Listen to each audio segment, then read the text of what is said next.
last spring, as I revealed in AUDIO LETTERS 45 and 46, the Russians began seizing control of the United States government. Key officials from President Jimmy Carter on down have been replaced by doubles, and these doubles are not human beings in spite of their appearance and behavior. They are artificial, robot-like living beings called organic robotoids. When I first revealed these things, I braced myself. I knew that many of my listeners would be unable to absorb them, but my reason for doing it was the one I stated then. Without knowing about the robotoids, events would become impossible to understand. Since that time, robotoids in key positions of power have been causing many surprises in the news these days. The strangest surprises of all have been caused by the Jimmy Carter robotoids. In AUDIO LETTER 48 2 months ago, I detailed the major instability problems the Russians are having with their Carter robotoids. The holographic computer brains of the robotoids include instabilities which were present in the real Carter brain in a way that exaggerates those instabilities.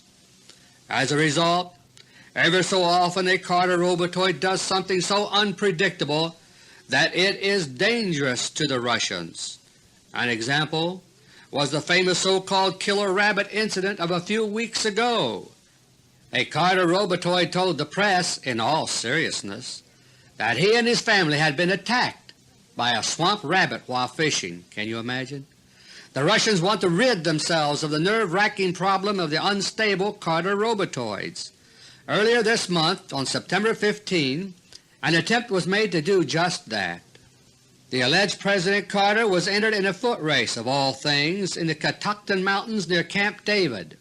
It was a strenuous 6-mile course which included much uphill running. Carter robotoid number 14 was programmed to run at maximum speed and not to let up for any reason. The Russian strategy was simple.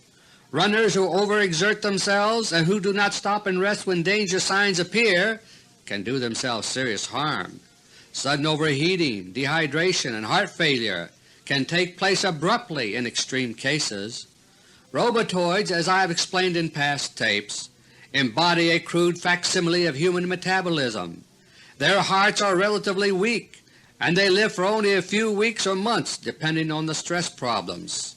They have no self-preservation instinct, so Carter Robotoid 14 was programmed to run like the wind.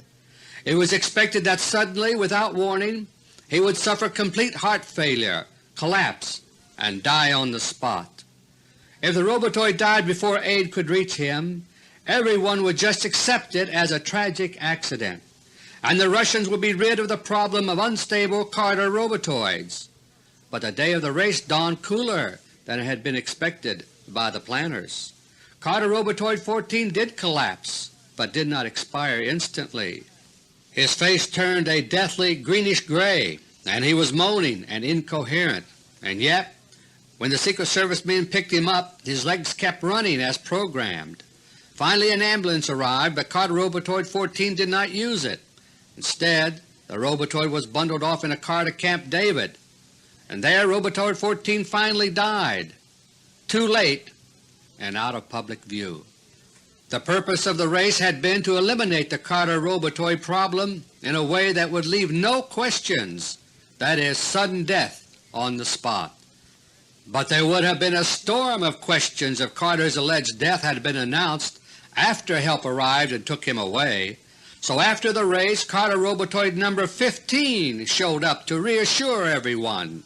He looked nothing at all like the deathly figure who had collapsed just a short while earlier in the race. He looked like a new man, and in a sense he was. The contrast between the dying Robotoid 14 and the fresh Robotoid 15 is something you can see for yourself. Just get a copy of Sports Illustrated magazine for September 24, 1979. On pages 16 and 17 you will see the pictures of Robotoid 14, stricken, stumbling, mouth agape. Then look at the fresh, smiling picture of Robotoid 15, handing out trophies on page 19 only a short while later, and then ask yourself, Is this the same man? My friends, the Robotoids are one example of what you need to know to understand the secret war now going on. But there are other things you need to know too, because the war between Russia and her Bolshevik and Zionist enemies has many facets, and it is very ancient.